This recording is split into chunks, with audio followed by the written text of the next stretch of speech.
آپ کوئی بڑا تیر نہیں مار رہے ہیں مہنگا جانور خرید کر کہ قربانی کا جانور مہنگا ہونا چاہیے۔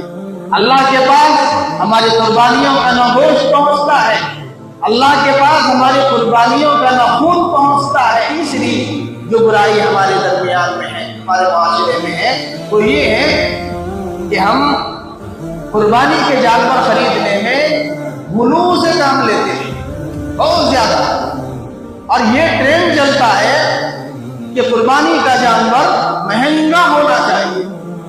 حدیث میں کہیں پر بھی مہنگا جانور خریدنے کی تو کوئی بات نہیں کی گئی ہے۔ حدیث میں صرف اتنا کہا گیا ہے کہ آپ جس جانور کی بھی قربانی دو وہ جانور عمدہ ہو، صحت مند ہو، فربا ہو، طاقتور ہو، بیمار نہ ہو، یہ کہا گیا ہے۔ تو آپ جانور خریدتے وقت ان چیزوں کا خیال کیجئے کہ میرا جانور صحت مند ہونا چاہیے، میرا جانور عمدہ ہونا چاہیے، خوبصورت ہونا چاہیے دیکھنے میں، اس کی ذات کے تعلق سے، نہ یہ کہ میرا جانور سب سے زیادہ مہنگا ہونا چاہیے۔ مہنگے کی کوئی قید نہیں ہے۔ آپ مہنگا جانور خرید کر کوئی بڑا ثواب حاصل نہیں کر سکتے۔ آپ کوئی بڑا تیر نہیں مار رہے ہیں مہنگا جانور خرید کر، بلکہ بیوقوفی کر رہے ہیں، اپنا نقصان کر رہے ہیں، دوسروں کا فائدہ کر رہے ہیں۔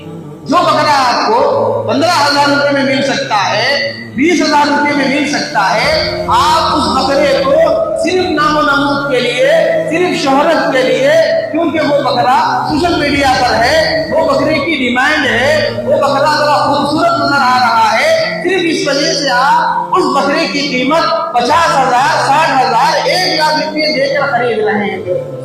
اگر یہ نیت ہے آپ کی، نام و نمود کی نیت ہے، دکھلاوے کی نیت ہے، تو آپ کی قربانی کی اللہ کو کوئی ضرورت نہیں۔ اللہ تو ہمارے جذبے کو دیکھ رہا ہے، اللہ ہمارے اخلاص کو دیکھ رہا ہے۔ نہیں ینال اللہ لحومها ولا دماؤها ولکن ینالہ التقوی۔ اللہ کے پاس ہماری قربانیوں کا نہ گوشت پہنچتا ہے، اللہ کے پاس ہماری قربانیوں کا نہ خون پہنچتا ہے، سب چیز ہم کو ہی کھانا ہے۔ پھر کیوں حکم دے رہے ہیں اللہ تعالیٰ؟ پھر کیوں اللہ کو اتنا پسند ہے یہ عمل قربانی کا؟ سب سے زیادہ قربانی کیوں پسند ہے ان 3 دنوں میں، ایام قربانی میں؟ نہ اللہ گوشت کھا رہے ہیں، نہ اللہ تعالیٰ کے پاس خون پہنچ رہا ہے، کچھ نہیں۔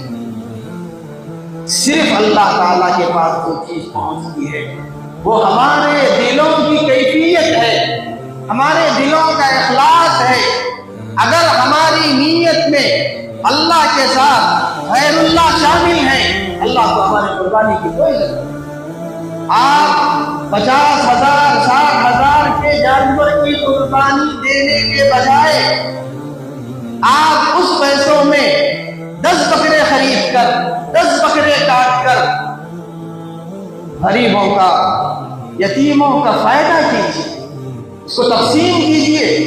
دیہاتوں میں، گاؤں کے مسلمانوں میں، آج بھی آپ کے علاقے میں تلنگانہ میں بعض ڈسٹرکٹ، بعض گاؤں ایسے ہیں، بعض ولیج ایسے ہیں جہاں پر صرف بقرعید کے موقع پر ہی گوشت پہنچتا ہے۔ وہاں کے غریب مسلمان سال میں 1 مرتبہ صرف آپ جیسے صاحب حیثیت مسلمانوں کی قربانیوں کا گوشت نکالتے ہیں، باقی دنوں میں ان کے پاس گوشت خریدنے کے لیے پیسے نہیں۔ ایسے 10 نہیں، 20 گھر ہیں، 20 گاؤں ہیں۔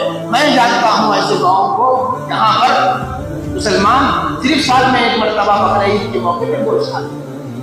آپ اپنی جھوٹی شان بگاڑنے کے بجائے، لوگوں میں نام و نمود اور شہرت اور معیار حاصل کرنے کے بجائے، چرچوں میں آنے کے بجائے، آپ اتنے پیسوں کے جانور خرید کر زیادہ سے زیادہ قربانی کیجیے، یہ اللہ کو زیادہ پسند ہے۔